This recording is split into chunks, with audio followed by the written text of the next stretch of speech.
A week before the wedding, Ryan brushed off a final call from a client and returned home early, hoping to rehearse his wedding vows. He opened the front door and was surprised to see his beautiful bride, dressed to the nines, a black cocktail dress, a string of pearls, sheer black stockings, and high heels. "Damn, she looks good," he thought. "You're early." Her shrill voice betrayed the horror she felt inside as her plan to avoid confrontation began to crumble. At first, Ryan thought he had forgotten about the dinner date, so he flashed his best smile, kissed his bride, and announced, "Give me 10 minutes, and I'll be clean-shaven and ready to go." "Where to go?" Caroline trembled as the words left her lips. He froze in place. "With you, of course, because you look so hot." After a significant pause, the bride replied, "Dear, I'm very sorry, but you misunderstood me. Oh God, I was so afraid of this conversation that I was going to leave you a note explaining everything." Ryan became even more confused when he noticed that Caroline had a duffel bag next to the front door. She saw where he was looking. "I won't be home this weekend." "I'm confused. What do you mean you won't be home?" "I was so excited about wedding planning. I have to leave." "And where are you going?" "Hotel in the city center." "All alone?" It took her more than a minute to answer. "I'll be with a friend." Ryan took a deep breath.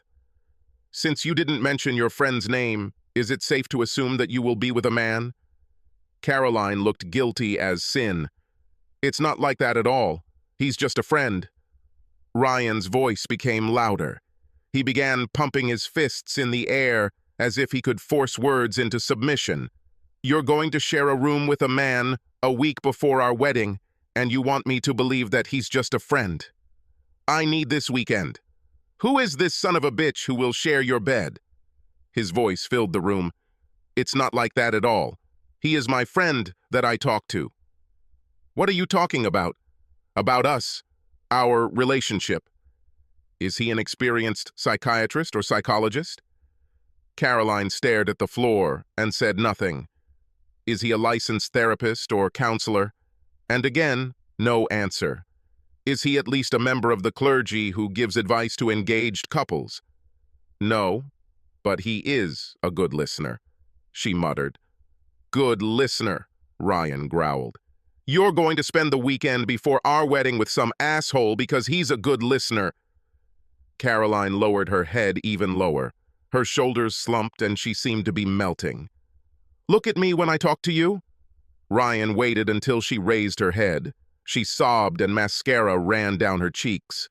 2 hours of preparation for hell took less than 2 minutes. "I'll ask you for the last time, who is this bastard? Promise you won't hurt him." "I promise I will find out who he is and kill him if you do this." "That's what I promise." Caroline collapsed to the floor and curled up like a whining puppy who had just chewed on her owner's favorite slippers. "Get up and answer me." There was still no answer. Ryan tore the mirror off the hallway wall and threw it across the room. It exploded, hitting the wall of the dining room. Shards of glass fell onto the wooden floor. Caroline jumped to her feet. "That's why I was going to turn off my phone and leave you a note explaining why I should do this." The look on Ryan's face scared Caroline. "So if I returned home at normal time, you would already be gone?" No answer other than a nod. Ryan struggled to maintain his composure. "And you were going to sneak out to spend the weekend with another man and leave me a note?" Ryan opened his briefcase and took out a notepad and pen. He threw them on the dining table and pulled up a chair. "It better be a damn good note. Start writing." Caroline sat down and began to write. After a few minutes, she stopped and put down her pen. He waited for her to hand him the notebook. When she didn't, he snatched it from her. She wrote exactly one sentence. "Next week I will begin a new chapter of my life, and I must do it before it is too late." Ryan looked shocked. His voice trembled with emotion when he asked, "Tell me the truth. Were you going to admit that you were leaving with another man?" "If I had more time, I would explain my feelings." "You did not answer my question. I would try to formulate it this way. You will agree that what I did was for us, to make our marriage stronger." "This is madness. This doesn't make any sense. How could your affair make our marriage stronger? He didn't give her a chance to answer. People get divorced when one of them has an affair. Marriages end because of affairs. So are engagements. This took her by surprise. She never thought Ryan would threaten to call off their wedding over this. Caroline tried to think of a way to justify her actions. Finding nothing, she gave up and blurted out, "I couldn't tell you because I knew you'd react badly." Badly. The word flipped a switch, and Ryan exploded. "What are you talking about?" "This isn't bad. This is your last chance. I won't marry you next week, or at all if you don't tell me his name right now. The wedding is canceled. What do you think? This is bad?" Caroline grabbed his wrists. "Ryan, please don't say that. I love you more than anything in the world, but this is what I have to do." He broke free. "Tell me his name." Silence. "You have one last chance. Tell me his name or get the hell out of my house and never come back." "Ryan, please don't say that. I love you." "You really have one way to show it." He opened the front door. "This is the last time I say this. Tell me his name or get the hell out of my house." Finally, she couldn't stand it anymore. Scott Jenkins from work. Your boss? This son of a bitch is older than your father," Ryan shouted. Caroline howled like a banshee, trying to get out of hell. "Have you already had sex with him?" There was no answer. "Have you already had sex with him?" Caroline silently looked at her feet. "Have you already had sex with him?" Caroline covered her face with her hands. "Although your silence speaks louder than any words, I am still waiting for an answer. Have you already had sex with him?" She nodded affirmatively. That simple gesture hit Ryan harder than any baseball bat. His heart started beating wildly, and he thought he was having a heart attack. He felt dizzy and grabbed the table to keep from falling. Caroline stood there, afraid to say anything. Ryan took several deep breaths before he could speak. "As far as I remember from the Christmas party, he is married. What does his wife think about him having sex with a beautiful blonde half her age?" "She doesn't mind. She is going through menopause and has not been able to have sex for almost a year." "Did she tell you that herself?" "No, Mr. Jenkins is Scott. He said she was too embarrassed to talk about it." "Why don't we call her and ask?" "No, Scott said it would humiliate her even more." "Give me your phone. I'm willing to take the risk." "I don't have his home number, just his cell phone." "That means the bastard is sneaking around behind his wife's back." No. He respects her feelings and doesn't want her to feel like a less worthy woman." "I can't believe how stupid you are to defend him. I can't stand it. I'm giving you a choice. Leave or be thrown out by your slutty ass." "How dare you call me a whore? What would you call an engaged woman who is having an affair with a married man?" No answer. She turned away from him and began muttering something under her breath. "Before you go, I have one more question. Why were you planning to spend the weekend with another man?" Finally, she spoke. "It's all your fault, you know." "It's my fault. What the hell are you talking about? When things got serious between us, you admitted that you had sex with 3 girls before me. You were the only man I had sex with. I told you it didn't matter, but after talking to Scott, it started to eat at me, and I knew I'd end up cheating on you to make things right. Scott said that if our marriage is to succeed, we should enter into it as equals. He said I should do it now because I told him that you always said you would never stay married to a woman who cheated on you. We're not married, so I'd even the score. Then I will never cheat on you after we get married." "What? You are crazy? This was before I met you." "I've been 100% faithful to you since our first date," Ryan continued. "So you bet our entire future on the crap spewed by a lustful old man who wanted to fuck a girl half his age." "No, it's not like that at all. I mean, yeah, we talked about it. He made me realize how unfair it was to me, but he never tried to manipulate me." "So it never occurred to you that he has a vested interest in you evening the score?" "No, it wasn't like that at all. He only wanted to help us." "Do not make me laugh. What exactly did a good listener say that could help us?" "He said almost nothing. But he helped me think things through. He made me understand that I had the right to have sex with 3 different men so that we could enter into our marriage as equals." "Right!" "What crap?" Ryan yelled. Ryan, I enjoyed sex with another man, but I love you so much that I'm ready to settle for one. Caroline grinned stupidly, as if she had played a trump card. Be content with one? Ryan looked at her intently. If it weren't so pathetic, I would laugh. I'm so confused. When Scott explained it, it made so much sense. It wasn't supposed to be like this. You're right. You and I were supposed to be together forever, loyal to each other. Ryan looked like he was about to lose his temper. How do you think I will react when I find out that you are having sex with your boss? No, no, no! You're turning everything around. Then tell me, what do you think will happen when you get home after the weekend? Did you really think that I would be a good little cuckold and thank the old man for fucking my fiancée? No, I hoped you would never find out. I love you.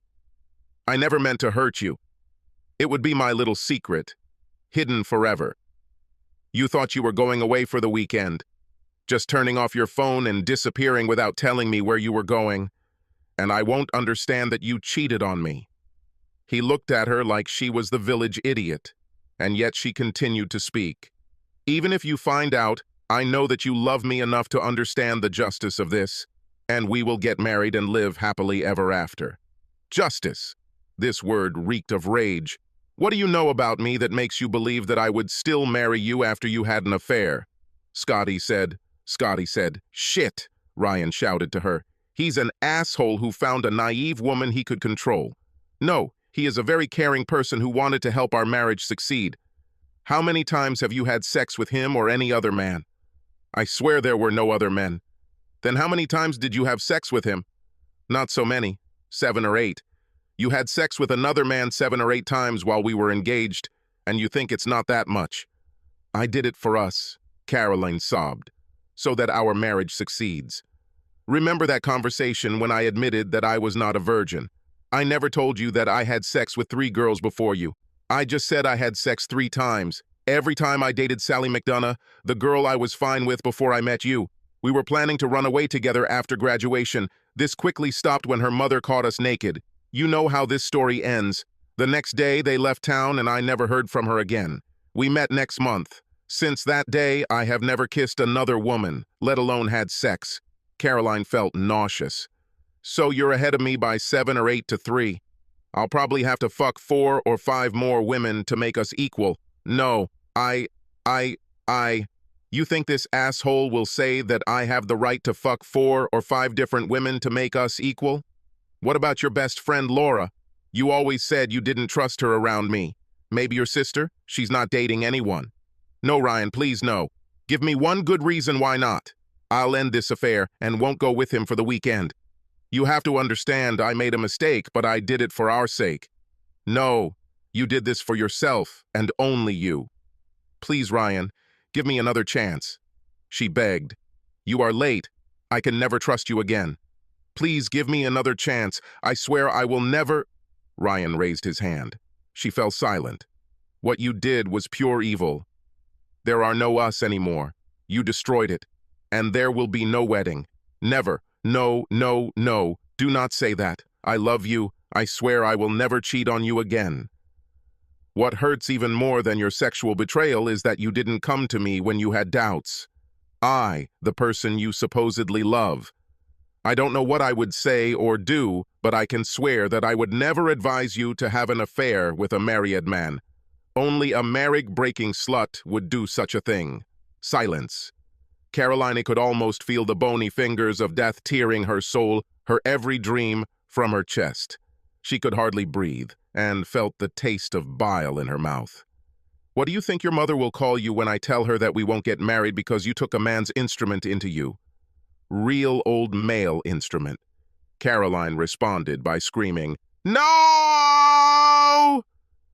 I'll make sure everyone knows what you did. All our families and friends will know that we will not get married because you had an affair with a married man. Ryan grabbed her left hand and nearly ripped her finger off as he took the engagement ring from his ex-fiancée. No, it is mine. You gave it to me. Her hands waved at him, trying to return the symbol of their commitment. You betrayed us. You betrayed everything behind this ring. He squeezed it tightly in his fist. "Everything is over. I can't marry you. Please leave before I hurt you." The finality of those words hurt Caroline. She tried to speak, but her mouth could not form a word. Instead, she made a sound like a dying man fighting for his last breath. Her eyes were huge and her body was shaking. Still, not a word was heard. Silence reigned in the room. Tears streamed down Ryan's cheeks. "I haven't felt this way since my father died." Caroline searched her memory, trying to find the right words to save her marriage, but nothing came of it. Only then did she finally realize that she had been deceived. A sharp knock on the door broke the silence. Caroline recovered from her shock and pulled herself together enough to say, "Oh my God, it's Scott. I'll tell him to leave. Please don't create any problems." Ryan grabbed the baseball bat he was holding next to the door. "I'm not going to cause trouble. I'll kill him right here in the lobby while you watch." Caroline jumped up and tried to stop him. "He's not worth going to jail over. I really don't care." He walked around her. "I have nothing to live for. But if I kill him, then I will get even for the pain he caused me." She tried to call him on his cell phone to warn him. The call went straight to voicemail. Ryan, bat in one hand, opened the door. He was ready to throw the old man off his feet. Instead, he was met by 2 police officers. The bat fell from his hands. It hit the ceramic tiles of the floor with a loud thud. The officers ignored him. "I'm sorry, ma'am. Are you Caroline Bradley?" "What's the problem, officer?" The police went inside and closed the door. "Do you know Mrs. Loretta Jenkins?" "I work for her husband, Scott." The officers looked at each other as if they were in on a private joke. "Everything is fine? Did something happen to Loretta?" "No, ma'am. But about an hour ago, Mrs. Jenkins killed her husband in the living room of their home. Caroline lost consciousness and fell to the floor." Ryan walked into the kitchen and returned with a large pot full of water. He poured it on her face. Her once beautifully styled hair began to look like a drowned rat. Several minutes passed before she was able to speak. "Oh my God, Scotty is dead," she sobbed. "Yes, ma'am. She shot him 6 times in the chest with a .38 caliber revolver, then reloaded it and shot him 6 more times point blank in the face. Detectives said it was the coldest thing they had ever seen. She almost took his head off. The only sound was Ryan's laughter. The police looked at him like he was crazy. She probably didn't allow her husband to leave with you this weekend after all. We need you to come to the station, ma'am. Mrs. Jenkins told her neighbor that she would kill you for ruining her marriage. We have half a dozen squads patrolling the area, but they think you'll be safer downtown." She had a pale, numb face. "Don't come back, you liar." His voice died away as his ex-fiancée let out a terrible scream. The police carried Caroline halfway out to their car. Ryan watched the blue lights disappear into the distance, trying to figure out how his life had turned it into crap. 3 strong sips of whiskey loosened his tongue. The 4th awakened his writing abilities. He began composing an email to everyone whose email address he had. Family, friends, colleagues, church choir. To each, Ryan titled it, "Why I Don't Marry Caroline Bradley, the Liar and Slut." If you watch the news tonight, the big story is about a middle-aged woman who killed her husband because he had a 25-year-old slut. I'm ashamed to admit, but this slut is my ex-fiancée. Yes, little Miss Prim and proper Caroline, who always looked down on her girlfriends for sleeping around, is responsible for a 60-year-old man being shot and killed. Yes, she had sex with a guy older than her father. Now you know why I won't get married. Thank God this happened before I ruined my life by marrying a cheating slut. P.S. The police are hiding Caroline because her lover's widow is hunting her down to kill her. I hope she succeeds. Within a couple of minutes of hitting the send button, he had half a dozen replies. Then his phone rang. The first call was from a local newspaper asking for an interview. He sent the reporter a couple of photos of her in a skimpy bikini. Then he told him the story of her betrayal. He then agreed to be interviewed on a local radio station. Ryan spent the next 2 hours talking to reporters and answering emails. Most of them, including Caroline's friends and family, were very supportive. When he got tired of telling the story, He took a break and started stuffing all of Caroline's things into black trash bags. He ended up filling 4 bags. He dragged them to the garage near the trash cans. Ryan lived in a residential suburb where there had been no murder for 5 years, so the next morning the local newspaper printed the headline, "Love Triangle Ends in Death." Television channels also attacked civilians. They each anchored the evening news with photos of the suspect on the run, as well as Ryan's bikini-clad ex-fiancée and the victim. It was pitch dark outside when Ryan decided to finish his bottle of bourbon. The next morning, television crews arrived in time to film the locksmith changing the locks. In conclusion, he hung up a sign, "No entry to trespasses." 2 hours later, police found Loretta Jenkins sleeping in her car a couple of blocks from Caroline's apartment. She was arrested without incident. Ryan was hungover when someone started knocking on his front door. "Get out," he shouted. "This is the police," came the answer. He opened the door. "Mr. Erickson, your fiancé wants to return home to explain what happened." "I don't have a fiancé, and this is not her home. This is my home. This will never be her home. Please take her things because I might do something I regret later." He walked outside and pointed to the trash bags. "That's all she had. I would appreciate it if you told her that I will never forgive her and I will never speak to her again. Never." He heard her scream from the patrol car, "Ryan, I love you." He slammed the door and turned on the TV. He turned on the movie channel and sat back to watch a black and white Western. No one ever admitted that they sent the photographs through which Jenkins' wife learned about the affair. But everyone agreed that Scotty's secretary had a very smug look on her face when she showed up on Monday morning. Caroline became a pariah in the city. Of course, she was fired before she even entered her office. When the owner died and his wife's very expensive lawyers could not prove temporary insanity, the business was sold to a Chinese investor who quickly fired everyone and moved operations to a small island nation. Caroline's family and friends were united in their condemnation of the adulteress. The day after she testified in court, she packed all her belongings into her car and drove off to start a new life. On her way out of town, she passed Ryan's house one last time. There was a sold sticker on the sign in the yard.